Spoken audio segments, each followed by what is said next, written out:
Groundhog of the Commonwealth of Massachusetts. This is her 16th Groundhog Day forecast and her 9th as official state groundhog. And we have some great activities here at the farm today, and of course we have the main event.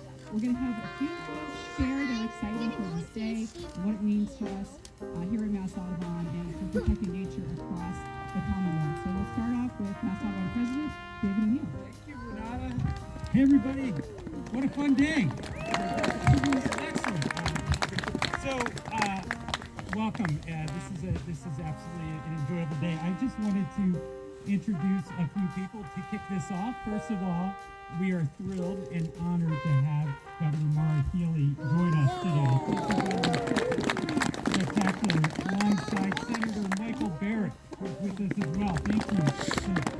We also have in the audience Rep. Gentile's here in the back, and Rep. Pike, who's also here. And then from the Lincoln, the town manager, Tim Higgins, is joining us. There's Tim in the back. And Select Board Chair Jennifer Glass.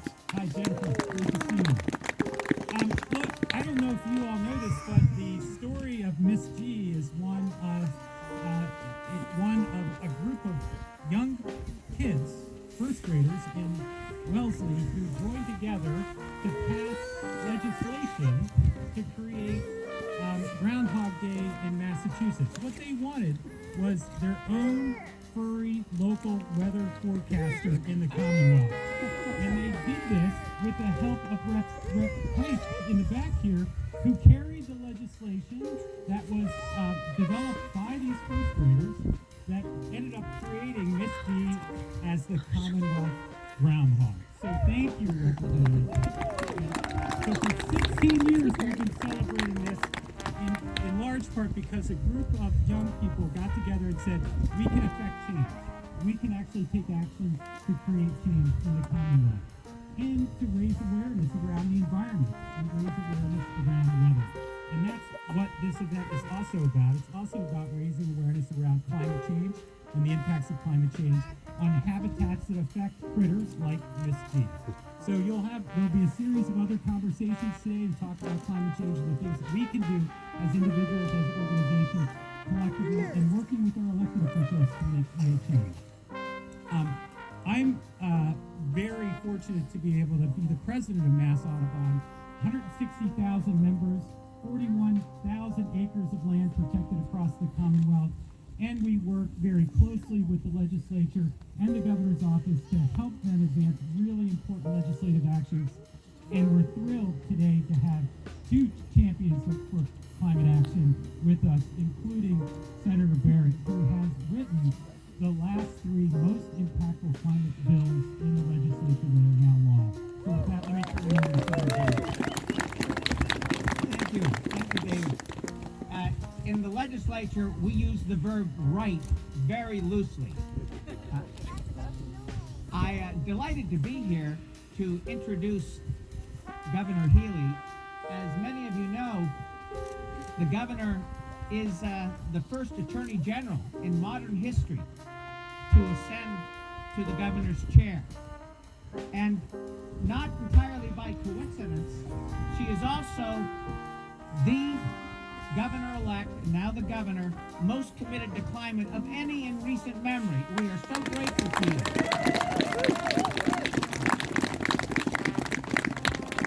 Now, Governor Healey, you and I actually have a lot in common. You began life in a U.S. Naval hospital. So did I. You went to a public high school in New England. Moi aussi, using my French. You made it into Harvard College. Me too. And Northeastern University Law School. Me too. And before you entered politics, you played professional basketball.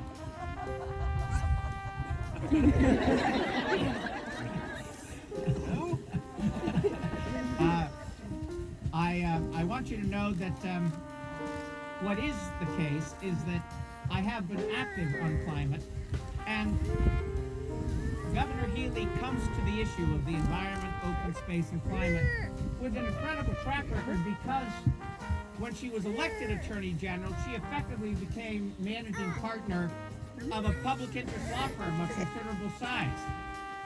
Her team on climate and energy, Rebecca Tepper and others, were just amazing in terms of helping us. You know, there are lots of gnarly details involving offshore wind. They were our go-to source of expertise. There were plenty of problems with respect to onshore wind. And just yesterday, the governor consummated a deal to bring onshore wind in Maine down here. Perhaps she'll mention that. She has done incredible work, and I am truly thrilled to see her in the position she now occupies. But I'm no spring chicken, and I wanted to check my positive impression against a source of real knowledge. So, like any rational person, this morning I went to OpenAI and talked to its chatbot. And I asked the chatbot, what is Maura Healey's record on climate and the environment? And I asked the second question of the artificial intelligence system, what is Maura Healey's record on basketball? And I want you to know, Governor, that they love you on climate and the environment. The chatbot thinks you are the best Massachusetts has ever seen. Not so much with basketball. I was stunned to find out no Harvard stats. I don't get it. No record of your stellar performance in Europe as a pro. So I know that's not because it didn't happen. It's because artificial intelligence still has a way to go. But this governor has already come a very long way. We're so pleased to have her at the leadership. It is my pleasure to introduce Governor Maura Healey.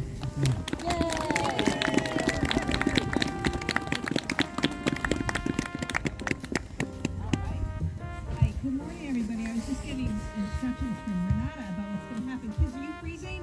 You know, you must stand up and jump around? Yeah. We're going to move to in just a minute, but let me begin by thanking my dear colleague, Senator Barrett, who's been such a champion on all things climate. And I thank him and his colleagues who are here today, Representative Peisch, of course, for also bringing forward the legislation and makes this celebration possible. And Representative Gentile, Town Administrator Higgins, Select Board Member Glenn, who's gathered here today. Great day, and we haven't been able to do this in a little bit. How great is that? Here we are. It's freezing, but we're all together. Listen, forget about the basketball business. I grew up on 40 acres in an old farmhouse, and we had a bunch of chickens growing up, and sheep and horses, and it was great to grow up on that little farm. And so I come here today. I'm a huge fan of Mass Audubon. I'm a huge fan of Drumlin Farms. I'm a huge fan of all those who are working day in and day out to preserve our natural habitat, to address real issues around climate, and to make sure that we are looking out and looking after the life of creatures large and small across this great state. So thank you so much for being here. And thank you to the wonderful staff and team, both at Drumlin and at Mass Audubon sites all across the state I look forward to visiting, who day in and day out, in weather great and not so great, are doing all they can to make sure that we are able to enjoy, particularly our young people are able to come and enjoy and learn and carry on the stewardship of the land and the environment, something that Massachusetts has always had a proud history of doing. Know that its governor, Grundsau and I are committed to leading an administration, committed to addressing issues of climate, preserving and protecting our natural habitat, and I look forward personally, David, to getting out to as many Mass Audubon sites around the great Commonwealth as possible. So thank you so much for having me here today, and I'm going to turn it over to Renata. Thank you so much, Governor. We are ready to bring out our guest of honor, Ms. G. And here to welcome her, we have the Drumlin Farm Community Preschool Chickadee Class.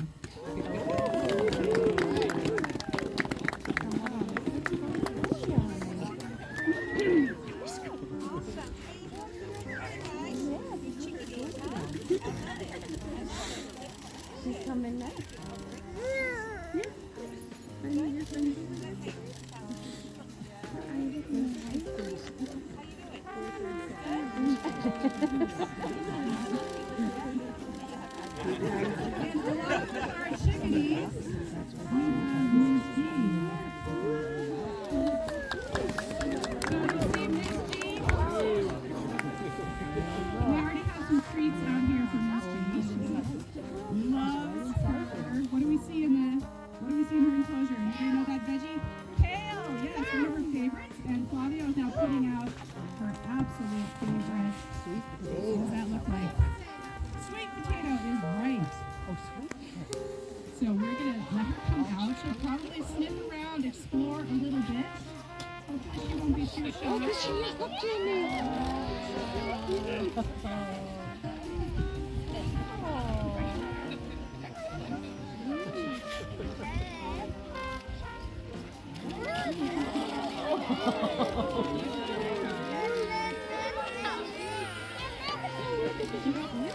She's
eating.